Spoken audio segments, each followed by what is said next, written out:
Yes. There we are. Yes, welcome. Blair, I was just like introducing, us and our program and just welcoming people from all over the world, really Truly, it's everywhere. so beautiful. I'm currently in London, UK. I Uh, saw that somebody was here from Devon. We have other yes. folks. It's just so beautiful. So let's get right into it. I guess I should introduce myself a little bit as well. You did a nice introduction. My name is Blair Imani. I use she, her pronouns. I am a Black, bisexual, Muslim woman. I'm the author of Read This to Get Smarter and the creator of the series Smarter in Seconds, where I try to help folks get smarter in literal seconds. Yeah, awesome. Awesome. And again, I'm Lama Rod Owens. I am a Buddhist teacher, minister, activist, meditation teacher, yoga teacher. I am the author of Love and Rage, which is my current book, and the previous co-author of Radical Dharma. And I explore mental health, activism, identity, as well as integrating all of this with spirituality as well. So I'm really happy to be here with my new friend, Blair. And so we just wanted to kind of get started with, I think one question that many of us are bringing to the space is like, what are our stories around coming out? Like, what did that look like? I guess I'll start with like my two Yeah. stories of coming out. My first was very subtle, like my family coming out story. I first came out when I was, I think, 15. And when I first came out to myself, because I think it's important to like personalize that part of the conversation too. Like I first understood that I was not straight, or I didn't even know what straight was or bisexual was for a long time. I think that I was trying to figure out like, okay, well, I'm attracted to this guy at my school, but also his sister. Is it because they look alike? Is it because because she's a tomboy and I'm into like, she kind of like resembles it, like what is allowed, because I didn't see representations of people of the same gender being together. And so as I grew up, I kind of was reconciling that, figuring that out, not because I thought I was doing anything wrong. Thank goodness I was never in any like homophobic spaces growing up, but it was still a challenge. And I was so like just enthralled with the storyline of Marco from Degrassi.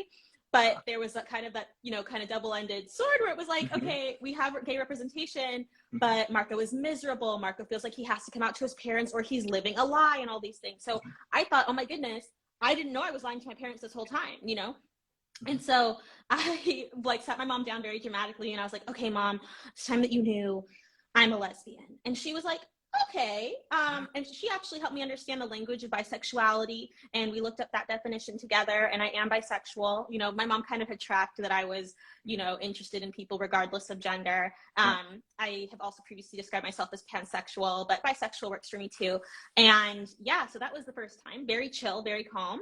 The second time I came out, I was on Fox News. I was on a show called Tucker Carlson Tonight. Don't recommend it. Bless you. Yeah, I'm trying to be the type of person where I never say no to showing up at a conversation. But I was also, like, I had spent the previous year talking about reproductive health in the South. So I was feeling invincible. I was like, I can do anything. This is amazing. I was there to talk about how, marginalized communities need safe spaces. We don't need spaces where people are being harassed and surveilled. We need places where people can talk about difficult things. And in the course of that, I was talking, okay, Black people need safe spaces. Muslim people need safe spaces. LGBTQ plus people need safe spaces. And he was like, well, you're not here to speak on behalf of those communities. And I was like, well, actually, because at the end of the day, I'm a Scorpio and I hate to, be erased and not have to correct, the record. And actually, in addition to being a Muslim woman, I'm a Black queer person. And so that's how I ended up coming out very publicly on national television. Don't recommend it. But it was funny because if you remember Degrassi, like there is a really, huge thing where like Marco does come out. I don't know why I'm like trying to avoid giving spoilers to this very old show, but anyway, it was just so interesting because I was like, oh my goodness, I would never come out that dramatically. And then lo and behold, it happened because I was trying to correct, so, and that got everybody to know who I was at once. And I think that after people come out, sometimes there's a feeling of, oh my goodness, what have I done? Like, I want to put it back in the box. And so I want to ask you, like, what are some recommendations you have for folks to talk about or like to just take care of their mental health? Yeah, absolutely. I think like in terms of mental health, and coming out, I went through this first stage of coming out when I was 17. And that was so related to my mental health, because I think that part of our health is about learning to tell ourselves the truth, right, about who we are. And I had to just start telling myself the truth, like, this is who I am, right? And back then I identified as gay, you know, just like I'm gay. I was a senior in high school, right, where I couldn't ignore my attraction to my male friends any longer, right? And I grew up in the Deep South in North Georgia. I grew up in a very Christian family. I come from a line of church officials, I would say ministers and deacons. You know, my mother is a minister, United Methodist minister. My grandfather was a Baptist minister, right? And so I come from all of that, and I came from deep roots in the church, but I wasn't happy, right? I just wasn't happy. And so I was like, I'm gay. And then after that, I started slowly coming out to friends, friends who I knew were gay and queer, lesbian, and so forth. This was the late 90s in a small southern town. So we didn't have social media when I was growing up. We had magazines and books at the library, right? And that was my connection, as well as media and television, of course. But I didn't have chat rooms and groups that I can just jump online and get support. But for me, telling the truth was the opening to like being happy. I think that for me, being queer is about choosing happiness in the face of so many people and institutions wanting me to be other than myself, right? And I think when we talk about mental health, we're talking about how do we become our most authentic, truest self, right? And these are risks, and Blair, as you pointed out, like, you took a huge risk coming on to Fox News and just disclosing that, and I think a part of the thing that I wonder about is that as queer people, particularly in this month of Pride, I wonder about all the complexities of coming out. It's not just telling ourselves the truth and telling our communities the truth, but it's actually emotional labor that we take on, and that impacts our mental health. Like, it's just, you just can't come out. Like, you have to take on the negative opinions and views of people, right? And I'm not trying to, I'm not paying attention to some of the chat things, but I am seeing some, a few comments, and those comments become emotional labor.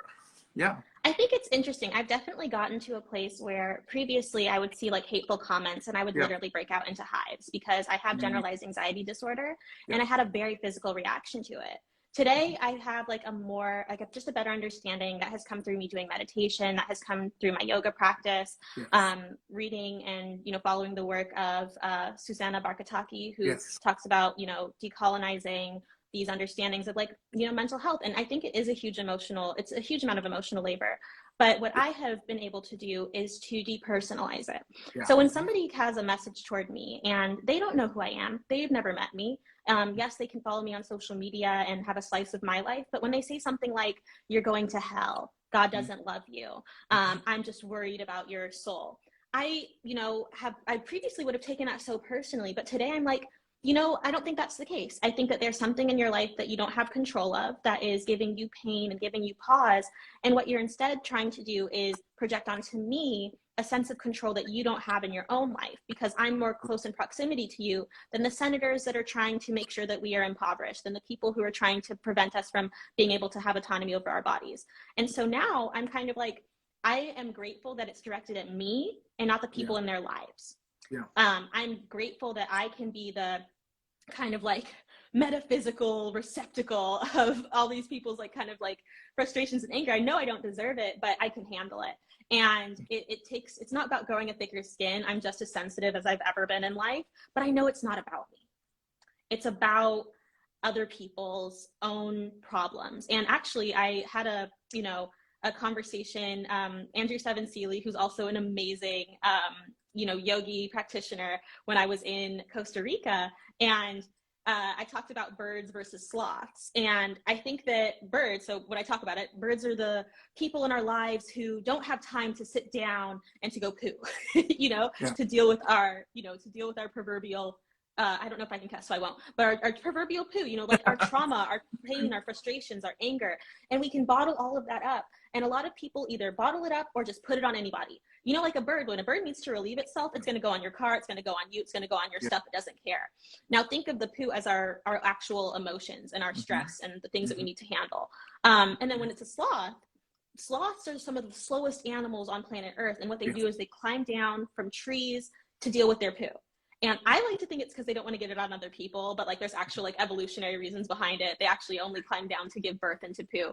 And I thought of, you know, in our society, we are incentivized to be birds, to get through life as fast as possible, to project things onto other people under the guise of caring or being concerned, but what we're actually doing is causing harm. Whereas sloths are dealing with their own mess without, you know, putting it onto other people. And so I think that when I see people buzzing around, putting harm onto others, I think about how they might not have time, how they might not have the skill set or the tools. Like with birds, literally, birds don't have a bladder, which is why they go so fast and so quickly. But if we think about that even deeper in the context of this metaphor, it's people not having that capacity, maybe not having their mental health in the right place or the skill set growing up to become emotionally regulated. And so I try to make those lessons available, which is why I love Calm so much, because it can be such an accessible way to understand guided meditation and things like this. So at the end of the day, when I do see those hateful things, I know it's not personal. And while it does feel personal, it's definitely directed and targeted at me. It's not about me. And if I can hold on to that, then I don't lose my sense of self in the midst of feeling attacked or being attacked. Yeah, absolutely. I think that's beautiful. Like like what you're speaking to is really the expression of such deep work that you've done for yourself.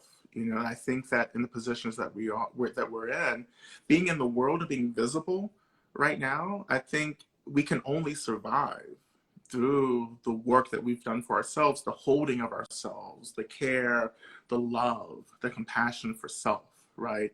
You know, I think I'm in the same position. I think I'm still sensitive, right, to hurtful comments, but I don't take them so personally, because for me, what my practice has helped me to understand is that everyone's suffering, right? You know, and a lot of people don't know how to work with their suffering. And so they react to it and then just kind of project their suffering, their insecurity onto others, right? And I think we project our insecurities onto people who remind us maybe that there's a different way to be, right? That is so true, because there are so many people who, instead of being happy for other folks, like I remember this picture from, I think, like 1980s Pride in New York City, and it's folks who are genderqueer, some folks who are drag queens, like, and there's one woman in a shirt that says, "Don't laugh, I'm probably happier than you." And I think that's such a powerful like statement of audacity, because sometimes when we look at people in the world and we see how free they are, we are reminded of our own, you know, of our own shackles. And instead of viewing it as, wow, this is a place I can get to, let me see how they got from that place of being, you know, kind of in bondage to being liberated. A lot of people are like, well, how dare you be free while I am not? Even though those people who are free are working for you to become free too. The liberation is all connected. Yeah, absolutely, right. And there's such a tremendous responsibility to get free. There's a weight that comes with freedom. And so many people are choosing not to be free, right?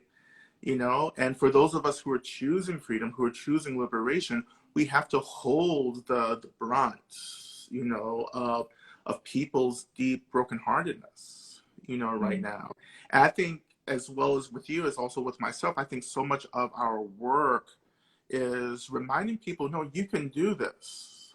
You know, like you can tell your own truth, you can come out, you can be who you need to be, right? But it's going to take moving through a lot of stuff. You know, I want to say shit, but like you have to move through the ways in which we're being so controlled and bound within a normative way of being, which isn't serving anyone anymore, right? You know.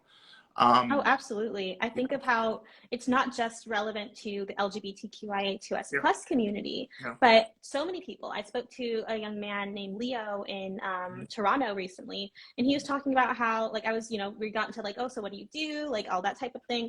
And he was saying he does hospitality and he's not happy. And I was like, well, what if you like, you just like, I first asked, I just did a lesson on unsolicited advice. And so I'm like, well, do you want to just vent or do you want to come up with solutions together? And he decided solutions together. And I was like, well, I think he was 27. And I was like, so you have so much time in your life. I think we're told by capitalist society that we have to figure out what we're doing. We have to commit to it. We can't do anything else. And so we started to brainstorm, okay, how about you use your vacation days to temp at different places and figure out what jobs you like? What if you start volunteering and you start having a pipeline from volunteering to interning to getting a position, doing work that you want to be doing? And I think that even just, trying to help people see beyond what oppression has told them, they're allowed to see, what they're allowed to imagine, because there is so much oppression wrapped up in all of this. Like, yes, ideally everyone could come out, but there are so many things preventing people from being able to do that.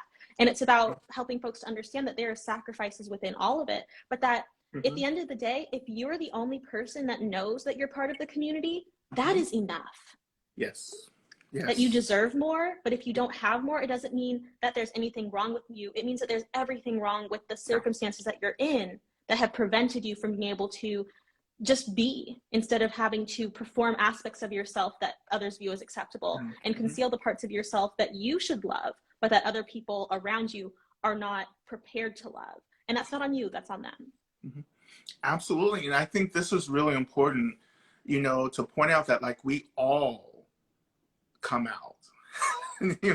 It's not just about gender or sexuality. It can be about all kinds of identity locations that like we have to really work hard to open up to and to talk to others about, right? In this program that I've developed for Calm, which is dropping in a couple of hours, I really wanted to create a program where I'm just really encouraging folks to think about, like, it's not just about coming out as queer or trans or non-binary. It's about coming out and just telling your truth, right? And I'm really interested in the kinds of coming out that helps us to be happier and healthier and more compassionate and loving. Like this is the heart of Pride for me. Like Pride is about telling a truth that helps to reduce violence against myself and against others, right? That's everything.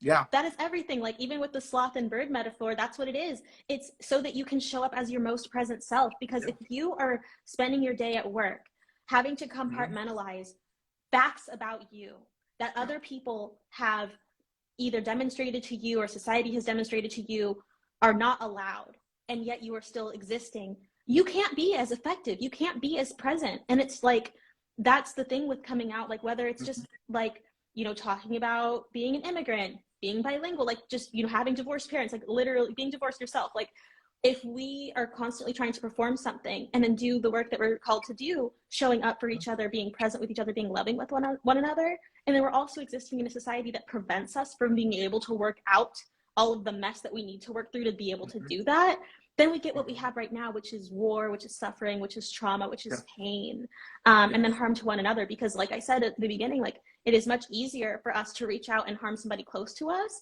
than to reach up at the systems of power and to dismantle them. And so it is also connected, and it all comes down to that radical, loyalty to yourself, to at least show up and to love yourself wholly, even if the world doesn't embrace you the way that it should. Yeah, I think that's one of the most profound kinds of labor that you just pointed out, which is that, like, how can I ask myself, what is the root of my discomfort, right? Instead of trying to annihilate the people around me who are reminding me of my suffering, how can I get to the root of my suffering? What are the systems and institutions that are in place that's creating this for me? What are the narratives and stories that I've bought into which are not true, right? And there's so much storytelling right now that has nothing to do with the actual root of our issues right now, right?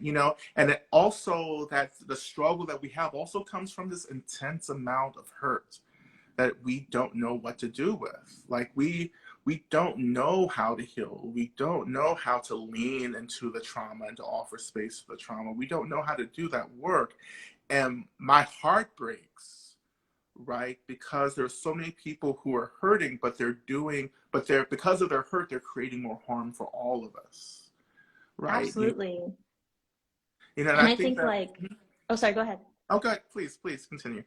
Oh, I was just going to say that I think that a big part of it, I was talking to my friend Mary, who does such amazing work about cannabis inclusion, Mm, and how, or it's called Can Inclusive is the page that she, or like just the organization she works on. And I was talking about how many things are kept out of reach, like the idea right. that we can talk to ourselves and validate our own experiences. But if you say that you're talking to yourself, then because of ableism and, you know, the mental health stigma that exists around people who like just affirm your experiences. Like when I was growing up, I would always be talking to myself, always in my own head. I do that today. But there's a Yeah. huge part of my 20s where I was like, no, if I'm confirming my own reality and the shared reality we live in, that's not allowed. Or even just like massaging your own hands or like, you know, touching your own arms. Like the only time that you are embraced shouldn't be just with other people. Like you can literally embrace yourself. Like when I do this, I get chills. Like it's just because we are so denied sensory, we are so Yeah. denied input. And even with Instagram's a great example. Like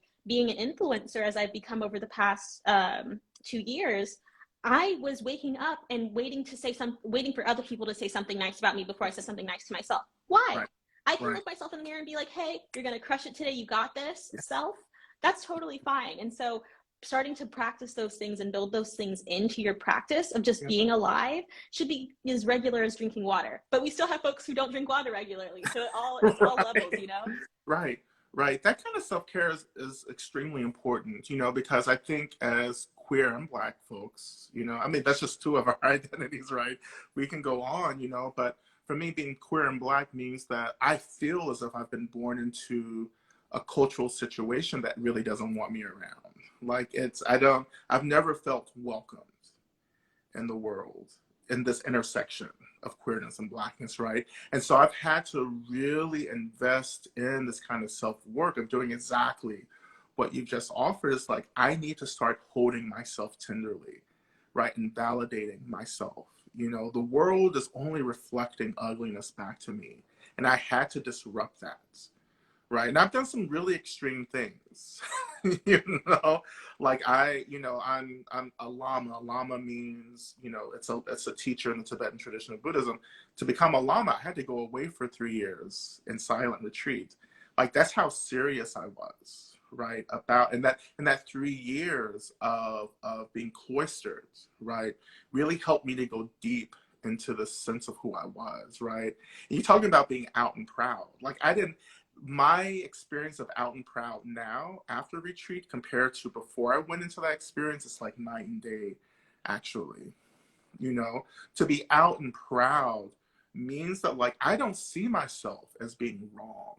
Like I don't see myself as being, you know, a sin or sinful. Like I see myself as being an expression of goodness, of virtue, of compassion. You know, love is the point here. Like love is the point, you know, as someone who grew up Christian, right, coming out of Christianity, converted into Buddhism, you know, my central thing has come back to like I just want to love and be loved, right? But I Absolutely. I know. mean, Hmm? I was saying I grew up Christian as well. And I Yeah, grew up with like the teachings of Jesus being somebody yeah, who like, you know, love thy neighbor. And then I kind of started to see how that wasn't being expressed in similar ways. And I see it, you know, in any type of organized structure or anything really. Like you'll have people who are Star Trek fans who are trying to turn Star Trek into something hateful, because if there's something human beings can do, it's twist something and contort something to their aims. And those aims are not always, you know, elevated and uplifted. And mhm, I think that's so beautiful. Like, I don't think anybody should believe themselves to be a sin or to be living in perpetual guilt that they simply exist, because, you know, in the Abrahamic traditions, like we believe that our creator made us perfect, you know, in their image, and that holding that truth should not, you know, I also tell people, especially folks who are queer folks of faith, that like nobody can take God away from you or spirituality away from you. And that is something deeply personal. Now, there will be a lot of people who will try, but, you know, in the stories in mhm, Islam, like the different surahs, there's the idea that you could be living a parallel life to somebody. And on the day of judgment, only they will be accountable to their own, you know, yeah, life. And only you can be accountable to your own life. So make that life the best. And if you're spending your life trying to tell people that they can't belong to something that is so abundant, so full, and so open, then you're going to account for those sins. yeah, And it's so interesting. But I've had to do similar work. You know, I think during the pandemic, there's been a lot of folks who had that were first allowed that time. to sit with themselves under dire circumstances and determine who they were. I think that's why we saw increases in folks downloading things like Calm, people finding access to different mental health care, getting in touch with themselves. So many people came out following the pandemic, you know, like checking in on folks' pronouns, how they're identifying, because they had the time to sit down and to relax. I myself have only been able to feel like a sense of calm, like personally and internally, going on retreats to do yoga and in Costa Rica and in Colombia. And it's really because our society is so, and I've said it I think 3 times by now, but it's so structured in a way to prevent us from having that time to figure out who we are. Because if we don't understand who we are and we can't access that part of ourselves, then we will just go along with whatever systems. It's very difficult, you know, to make that accessible to people. And I think times like Pride really allow folks to open themselves up to realities that they may have closed themselves off to before.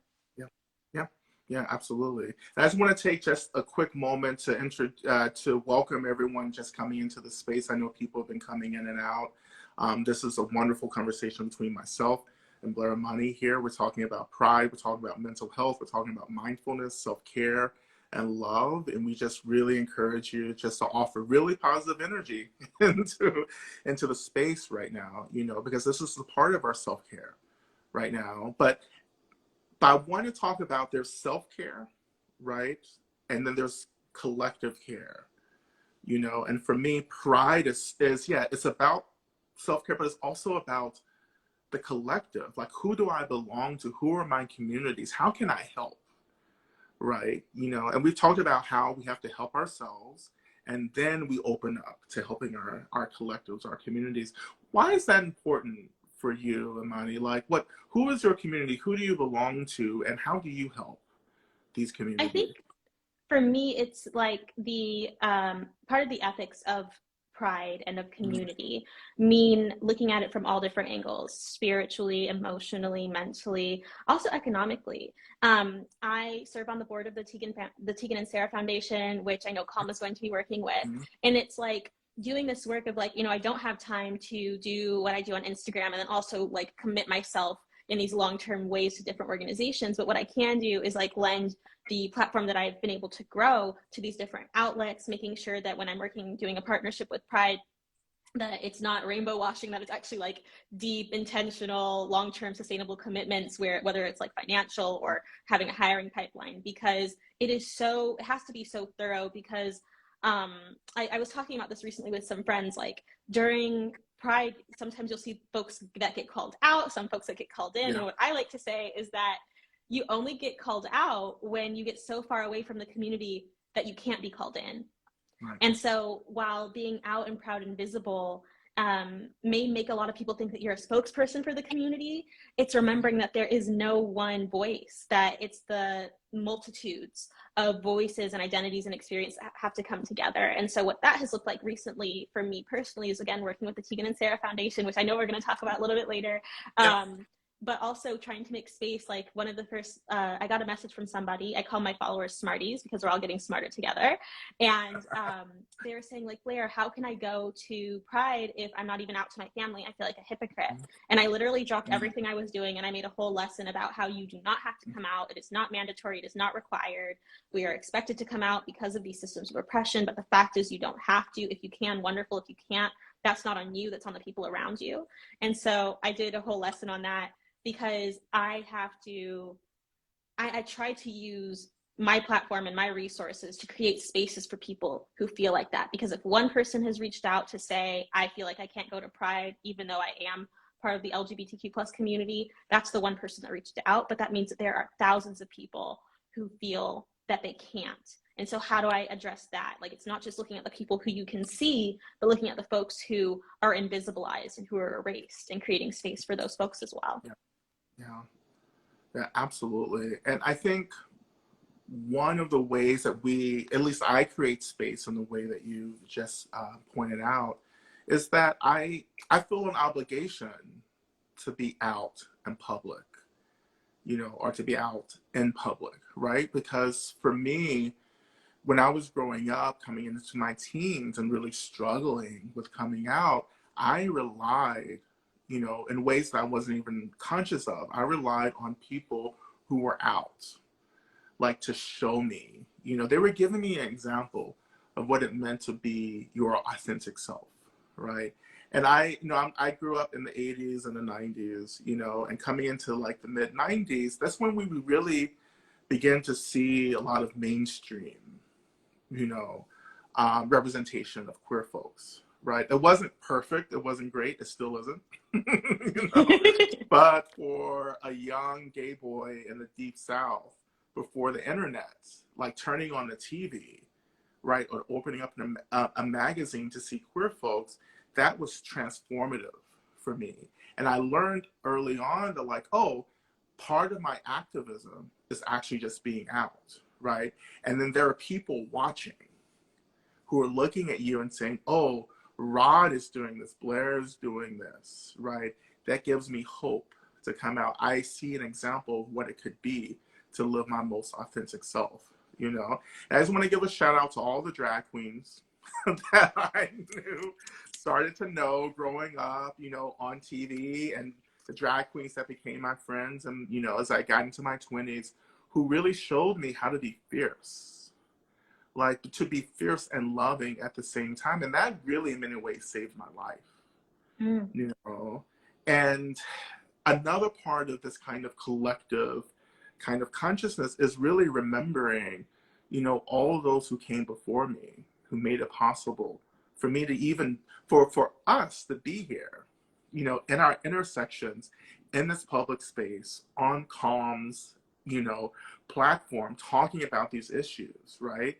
Like there's just so many elders, there's so many people. And I just want to always lift up, 1969, Stonewall, the Stonewall Inn, just our elders, our ancestors who just said, fuck it, this is enough. Like, we're not doing this anymore. This is no, unacceptable. We can't take this, and it's like they acted up, they acted up. They threw, their bricks and their shoes and their compacts. And it was like, we're here, we're gay, Marsha P. Johnson, just to name, one person, Sylvia Rivera, others, and my personal elders who continue to hold me. Yes, I continue to explore my identity as a queer cisgender man, without them, we wouldn't be here. And I think something that bothers me a little bit is how we forget.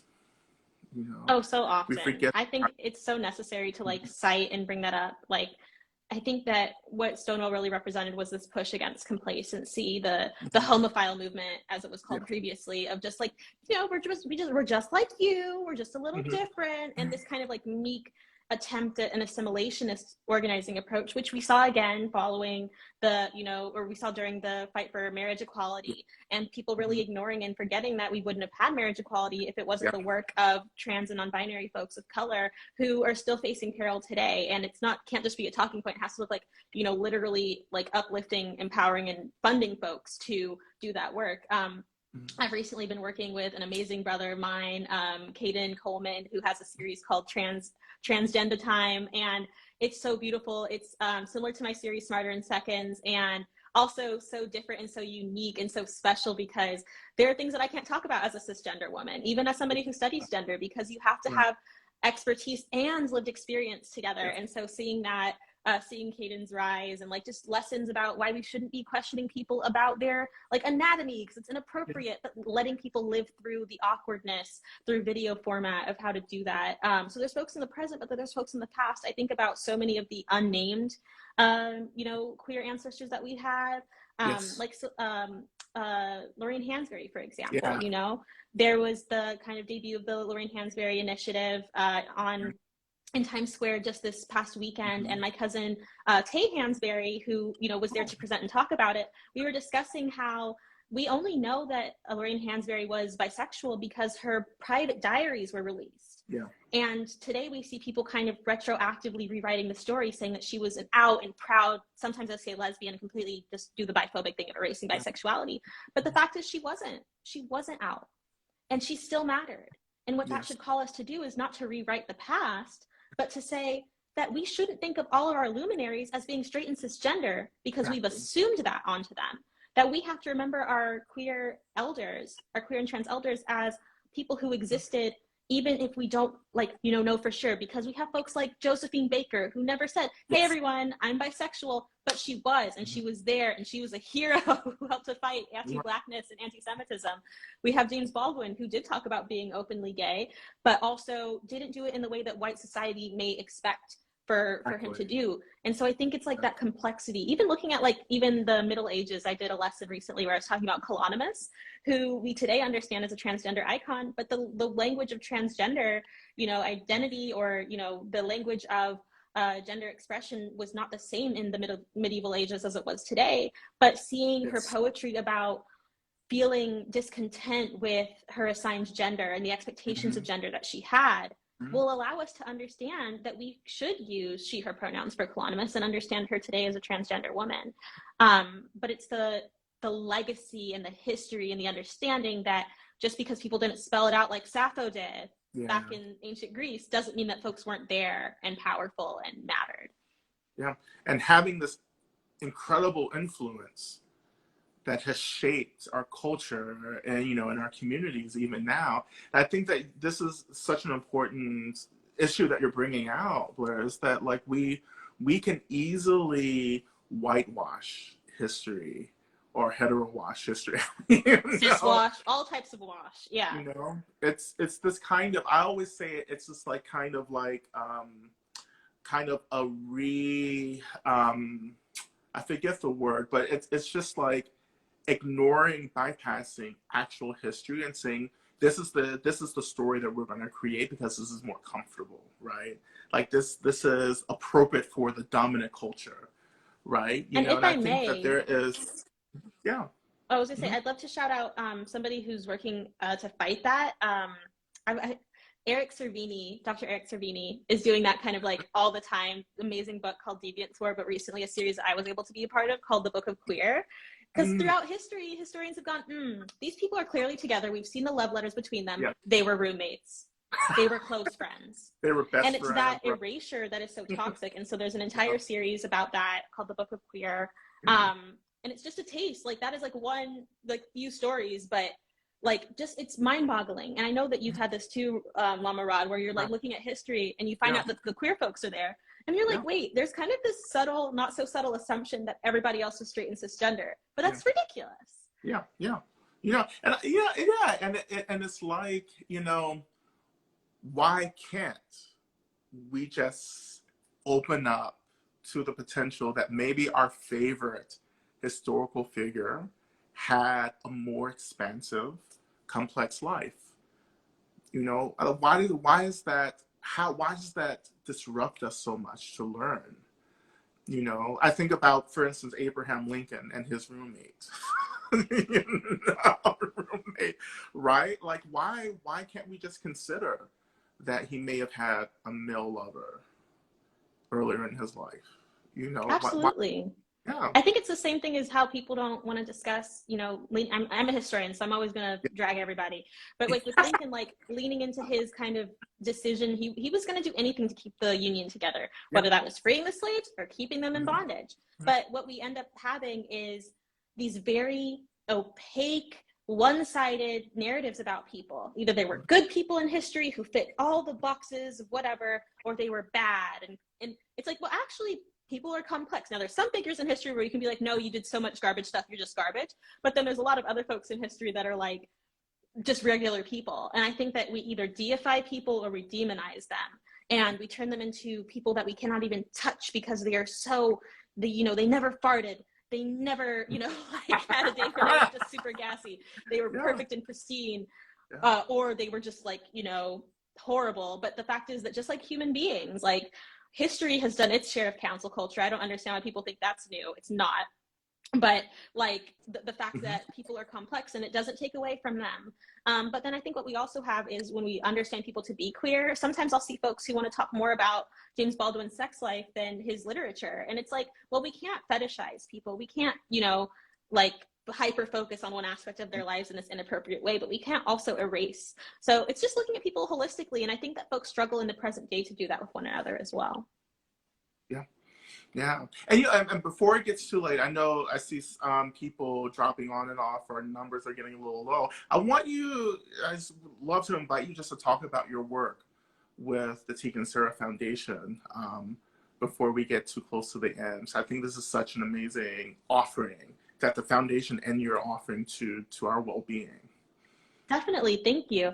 So I grew up listening to Tegan and Sara. I think that the song Yeah, Closer, all I wanna get yeah, is a little bit, yay! they're just so amazing. Tegan and Sara, Sara and Tegan. It's funny, internally with the foundation, we often say Sara and Tegan just to give Sara some time to be at the front too. Oh yeah. But their organization's so beautiful, like working Mhm. expansively, doing work that I haven't really seen from other organizations that I start to see more recently, working within Indigenous communities, particularly in Mhm. Canada, First Nations folks, and really focusing on how like queer young people need a space to understand that like who they are is valid. So whether that's working with Camp Brave Trails or having a donation drive to send folks to camp and using their celebrity to like not just give people songs to be like, oh hey, the work, like I exist and I'm valid, but also like material like funds and resources. So some of the work that I'm proud of that I've been able to kind of like contribute to in a small way was the micro funds and micro grants that we did during the pandemic to queer organizations, folks who literally needed that like stopgap amount. Also research that has been led by Jessica Hallam, who's so amazing, like just queering the medical community in the medical space, doing research about like what is the work that needs to get done to make the LGBTQ plus community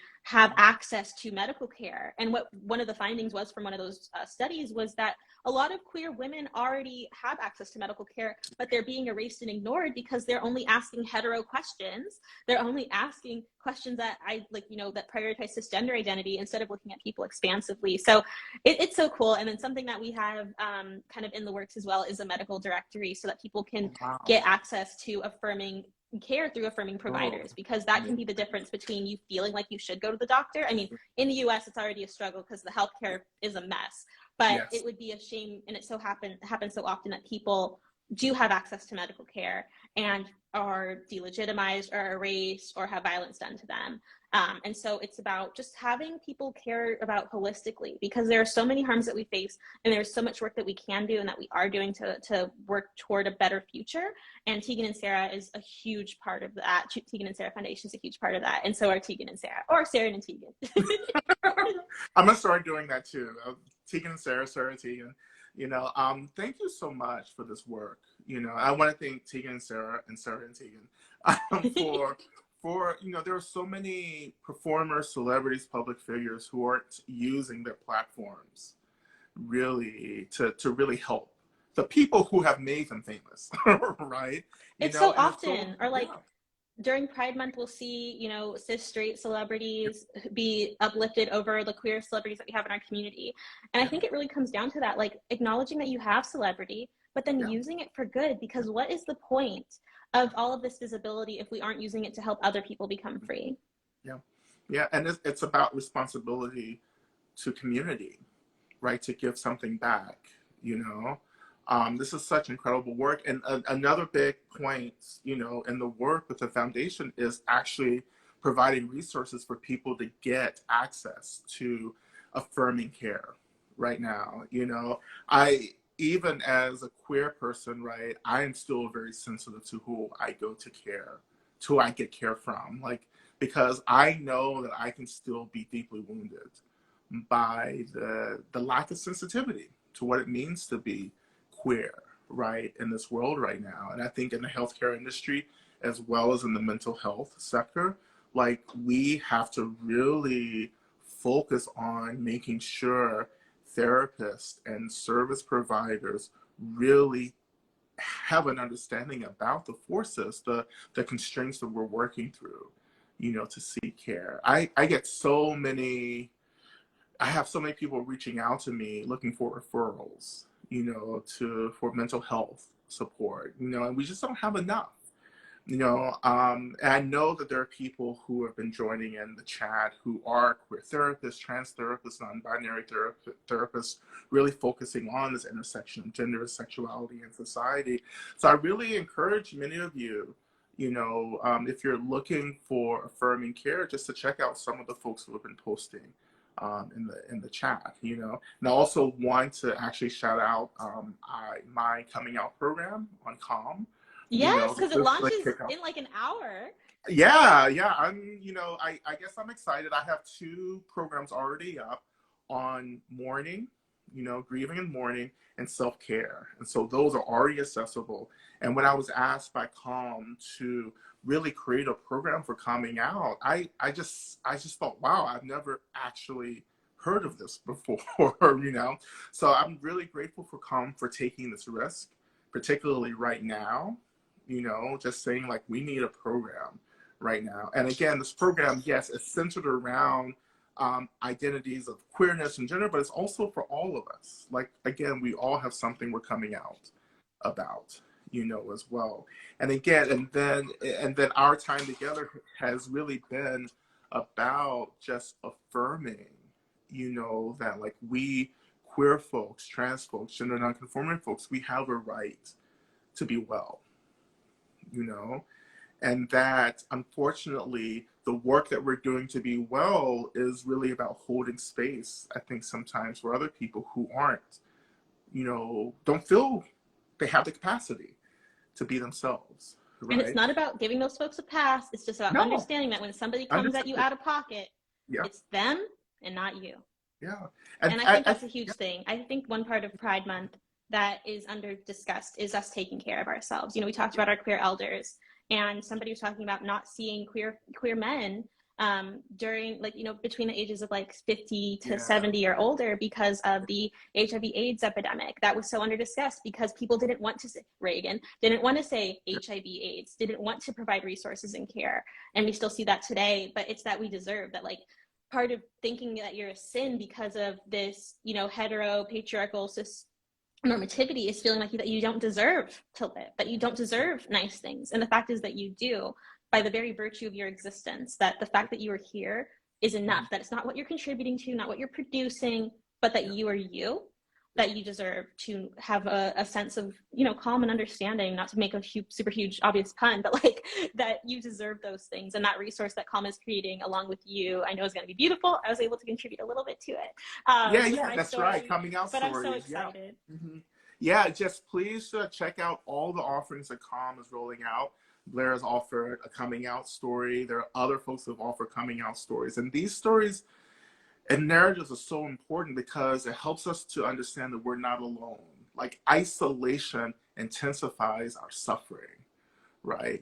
So when we start learning about the narratives of people who reflect our lives, we feel so much a part of something bigger, right? And we can connect to happiness, we can connect to balance. Like, for me, community is so important, right? I am so proud, I am so happy to be queer. Like, maybe in my teens, not so much, or my 20s, but now at this point in my life, I'm so joyful, right? You can't see my shirt, but like pride and joy, right? This is my pride shirt, like pride and joy. This is incredibly important for us. And I just also want to thank you, Blair, for really highlighting, the folks we lost in the AIDS epidemic and the folks we continue, to lose to AIDS, but those folks we continue to lose to COVID, right? Because this is also interconnected. It's not just pride and war and COVID and political stuff. It's all together. It's like my observance and celebration of Pride is something that helps me to be more active and engaged in all these other issues that we're going through, right? And so I just want to just kind of lift all of that up, that like we have to hold everything right now, right? And the easiest way to hold everything is just telling ourselves the truth and letting ourselves be most authentic, right? Absolutely. Well, thank you so much for having me. I'm going to dash Yeah, thank now, you. but y'all make sure that you check out on Instagram. It's at Tegan and Sara Foundation. No H on the Sara, just TEGAN and Sara Foundation. Calm, check out what's debuting probably right now. Lama Rod Owens has beautiful resources about coming out and just how to hold yourself in love and in cherishment, if that's a word, even in the midst of all this trauma and suffering. Absolutely. Thank you so much, Blair, for taking time to have this dialogue. It's been so incredibly amazing. And again, please check out Blair. Please check out everything that she's doing, you know, on her platforms for speaking engagements, buy book, buy my book. You know, check out, you can connect to us on Instagram and on our websites and all that's present, you know, and up on our Instagram profiles. And again, a last shout out and a thank you to COM for taking this initiative to offer something to the community. Okay, so thank you all so much, and please continue to join our programming throughout the day, and please be full of pride and be joyful, right? And take care of yourself and take care of your community. Thank you, everyone. Thank you. Bye-bye. Happy Pride. Bye, everyone. Happy Pride.